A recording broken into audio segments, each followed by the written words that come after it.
And we've got it. Okay, good. Right, let's get out of here. Here we are then. I'm thinking a sea lantern in each corner. And then we'll have this thing lit up to the point where it looks pretty good. And you know what? It actually kind of does. So, seagrass, I might go ahead and spread a couple bits of kelp in as well, just for a little bit of plant variation, as it were. And then, yeah, we're just going to bone meal the rest of this here. Maybe a little bit under there, a little bit around here, and a bit here, and here.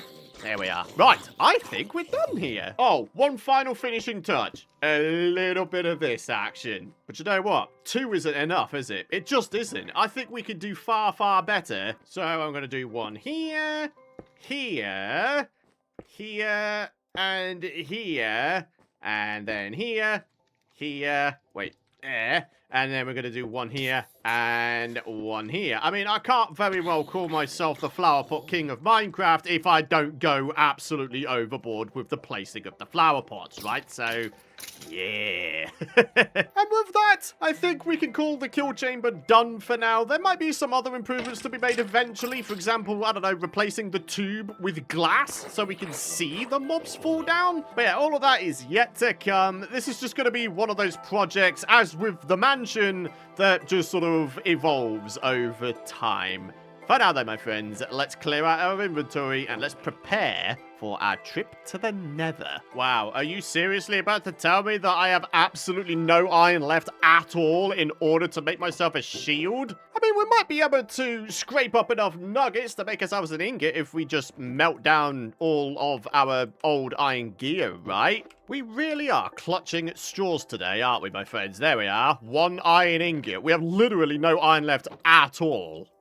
I can't say I've ever been in this dire a situation when it comes to iron. Anyway, there we are. 1 shield for your boy. And now we're ready for our Nether trip. So then, where to go in search of a Nether fortress? I don't know. Let's go this way and hope for the best. If we get lucky enough to find ourselves one in a Soul Sand Valley, then we might be able to make ourselves, eventually, quite an efficient wither skeleton farm. That really would be the jackpot. No, you don't, Gasty! No, no, no, no, no, no, no, no, no, no, no, no, no, no, no, no, no, no, no. Oh, come on, come on. Return to sender. That's what we're trying to go for here. I am Oh, he despawned. You little wuss. Oh, get out of town. There actually is another fortress coming up. I can already see a couple of wither skellies over there. Okay. Not bad, eh, my friends? Not bad at all. Actually making our way over there, though, is a different task entirely, isn't it? I wonder if I could make, like, a diagonal path going to this area here. Look at this wither skeleton. He's just waiting there. Menacingly. Hey, buddy. What's the matter? You can't get to me, huh? Come on, then. Try it. Go on, go on, go on. Scram. Come on. One more hit. Boom.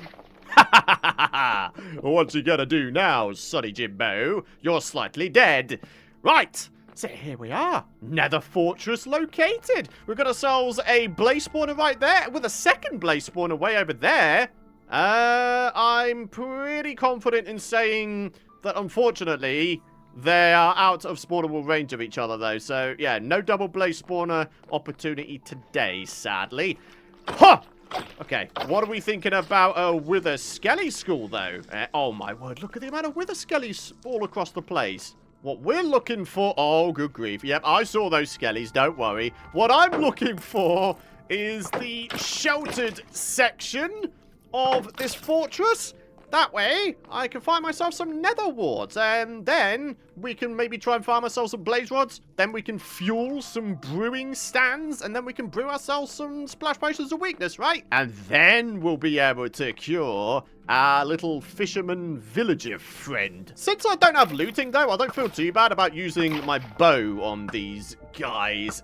There we are. Go on. Go bye-byes. Anyways, concentrate, Python. We're looking for the sheltered section. Oh, it's right here, in fact. Huh. Okay, well, that didn't take very long at all. Oh, yeah. Chests galore for you, boy. What are we going to get in our very first one here? Oh, wow. The second one, however, contains... nothing. What is this? Boom. Boom. Get wrecked, Sonny Jimbo. Oh, you didn't even drop me a blaze rod. Wait, what is going on with my luck in this fortress so far? Anyway, ultimately, that entire alley led nowhere, so I am going to block it off so we don't fool ourselves into thinking we haven't explored that area. Oh, hello. Right, third time lucky with good loot, right? Boom! Yeah!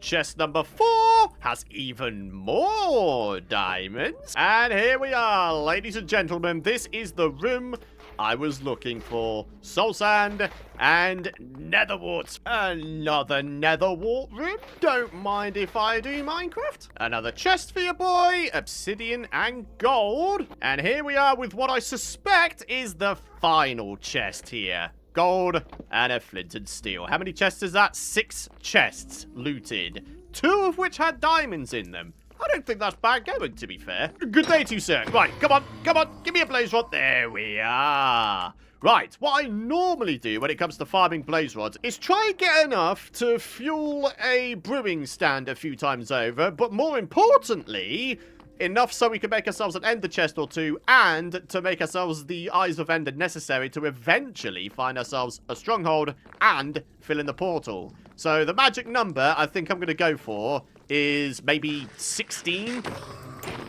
Go on, buddies. Go bye-byes. Up to 5. Oh, no way. No looting either. That, my friends, is not bad going. Look at this. We're getting advancement time multiple times over today. What the heck? What killed him there? Was that a blaze? I'm really confused as to what just killed that skeleton there. I think someone's going to have to do some CSI skeleton edition here. Oh, wow, I'm not a million miles away from dying here. Come on, I'm not having 2 deaths in one episode. That'd be embarrassing. Oh, dear. Rather alarmingly, I've actually run out of ammo. So it looks like I'm going to be slapping these guys around something silly. Ah! Die! Darn it! Okay. Get out of it. Get out of it, Python. Get out of it. Seriously, buddy. Get out of here. Okay. That was close. Oh! Wait! Oh! Did you see that? The piglet was going at the blazes because the blazes shot a fireball at him. Ah! And there we are. 16 blaze rods. Woo! I mean, at our stage in the game where we have kind of a weirdo hybrid set of armor, that was kind of a case of great risk, great reward, that objective. But there we are. We got what we were looking for. The big question is, will we be able to get home without dying? Oh, my word, there's a lot of dudes in my way. Oh, no. I mean, maybe I could just, like, run straight past it. Oh, my goodness me. Oh, catastrophic mistake. And that's death. Okay. Yeah, word to the wise. Don't try and run past with the skeletons by going on the top side of the Nether Fortress walls. I think, though, on reflection, me dying up here would have been better than me dying to whatever was on the ground. If it was lava, then we would have just flat out lost all of our stuff, right? We still have the task of trying to get back there, though. 2 deaths in one episode, my friends. I can't remember the last time I died twice in a Let's Play episode. Absolutely unbelievable. I think it goes without saying we should expect some lost items. Only, yeah, I don't imagine all of my items would have fallen entirely within the confines of the Nether Fortress. So I think it's going to be a case of we need to manage our expectations here. Oh my word. This literally looks worse than ever. There's no way I'm going to be able to get my stuff back there, man. No way! The only thing I can do is just sit here, hopefully wait for a bunch of dudes to despawn in such a way that it sort of frees up an avenue to be able to run and go grab our stuff. Although, with that said, we do have a time limit, don't we? 5 minutes before our items despawn. Oh, nah, man. This is going to be rough with a capital rough. Yeah, I'll be honest, I didn't think so in terms of being able to get your stuff back. Oh, literally, the stuff is right there. Oh, wow. Okay. I'm somehow alive. I don't know how I'm alive. I'll be honest with you. I just do not know how I'm alive right now. There's so many dudes in the way, though. How am I supposed to get my stuff back? Okay, here we go. Here we go. Here we go. Here we go. Come on. Come on. Come on. Get the stuff. Get the stuff. Get yourself into a safe space here, Python, and then just sort of take a minute. There we are. Whew. Okay. Okay. I think we've got the majority of our stuff back here, folks. Oh, but not all of it, my friends. We don't have the sword. Nor an axe. We have got our nice shovel back and our nice boots, actually. And we've got ourselves our blaze rods and the nether warts. Right, my friends, desperate times call for desperate measures. I have a whole bunch of gold swords, and now we're going to use them. Alright, it's only one with a skelly. We can do this. We can take down one with a skelly. There we are. Very, very good. And now we've got a two blazy boys. Oh, just when you think you might have a chance of being able to get home. Come on, you lot. Go away. Go. And there we are. We've escaped. Whew. We definitely lost some stuff, but we actually got quite a lot of our decent stuff back. So, yeah, do you know what? I'll take it. Whoa. A worthy adversary for once, ain't it, buddy? Iron skeleton. Go on, give me some new enchanted gear. Hey, that would be lovely. Oh, nothing, aside from a bow. Whew. Okay, we are back in the overworld, my friends. And now we have the task of putting our stuffs away and making ourselves some splash potions of weakness. Grab ourselves some bottles of water. Get this bad boy fueled up, and now we need a spider eye, a brown mushroom, and a piece of sugar for a fermented spider eye. The good news is you don't even need to convert these into like awkward potions or anything. You can literally make the potions of weakness straight from the water bottles. There we are. Right, now we just need to convert them into splash potions of weakness. In the meantime, oh, look at that. We've actually got ourselves 2 gold apples. Nice. And there's advancement time yet again for today's episode, local brewery. Alrighty, folks, the time has finally come for the probably easier said than done task, which is trying to get this guy in his new space. Come on, buddy. Get out of the water there. Right, I'll be honest. I'm kind of scared right now. I feel like I've really messed this up. Alright, go on, villager zombie. You go down there. Right. And then I need to do just a little bit of jiggery-pokery here. And then we should be able to... Oh, good grief, what did I do? Oh, leaf litters. Right, temporarily they can all go in there. Right, now we just need to somehow get this guy to go in this space. Oh, no way. Go on. Go on, get yourself in there. Oh, I can't believe it. I think we've just done it. Yes! I can't believe that. That was actually relatively painless. Aside from the fact I've taken some parts of damage, but we'll gloss over that for now. So let's grab the water back and let's begin the curing process. Now we just need to clear up and play the waiting game. There we are. Zombie Doctor. Fantastic. Hey, check this out. Oh, we've got villager curing discounts. You can trade coal away to these guys. Huh, okay, we might be able to max this guy. Got ourselves a fairly decent amount of coal here. Yeah.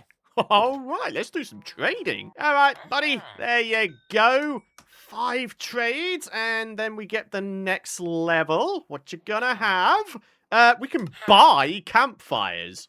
That's interesting. Ah, so here we go. It's 9 raw cod for an emerald. Unfortunately, the coal trade offers very little in the way of XP now. I wonder if I could do the other trade, though. A little bit of this. Oh, wow. Oh, wow. Eh? That makes literally no sense. We've just, like, multiplied our cod by many. We traded away 1 raw cod and an emerald to get 6 cooked cod back? That is the most ridiculous thing I've ever heard of. I did not think that would ever be a trade I could do, but there we are.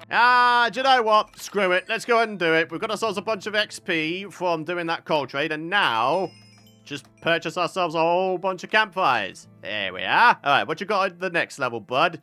You have... Whoa! That, ladies and gentlemen, is what I call the jackpot. Whoa! If we buy 4 of these, we can make ourselves a top-tier god fishing rod. Luck of the Sea 3, Lure 3, Unbreaking 3. The only thing that would be missing is Mending. That is wild! We definitely have to name this villager, don't we? And we need to treat him like a rare species. Like, if this guy ever dies, then I don't know what I'm going to do with myself. I'm gonna be so upset. The good news is, as a result of having a trapdoor here, that should stop baby zombies being able to get to this guy. Even if they were somehow able to get through these technically open doors. As you can see, when we bring up the F3 screen, it says open true. And as a result, zombies won't be able to break this down. But yeah, again, in case they somehow do get in, they won't be able to get to this guy. Unless they hit him diagonally through here. That might be a possibility. Oh, I don't know, man. Maybe we need to go and make ourselves another pillar here as well. Better safe than sorry, right? Duplicated fish for your boy? Don't mind if I do. The 4th and final fishing rod in order for us to make ourselves a god fishing rod? Don't mind if I do. And a whole bunch more emeralds from selling a whole bunch of coal. And some campfires to get this guy leveled up yet again. All right, what are you going to be selling at the next level? We sell him tropical fish for an emerald. Do you know what? That's incredibly easy. Only I get loads and loads of tropical fish spawn nearby my base for whatever reason. So, yeah. Do you know what? This villager legit might be the most broken OP villager I've ever seen. Duplicating fish and one of the craziest fishing rod trades I've ever seen. I mean, come on. That is just wacky, this guy. All right, final level. What you got for me? Oh, we can sell him boats and sell him pufferfish. And the cool thing is, we actually have ourselves quite a lot of pufferfish, so there you go. Dude, look at the amount of emeralds we've managed to get from this guy. This is just amazing, this villager. On that note, my friends, it is time to wrap up today's episode. Thank you very much for watching. If you've enjoyed today's roller coaster episode of epicness, I'd really appreciate it if you drop a like beneath the video. And of course, make sure you subscribe to the channel with those bell notifications turned on so you don't miss out on my future content. But now then, my friends, have a fantastic rest of your day.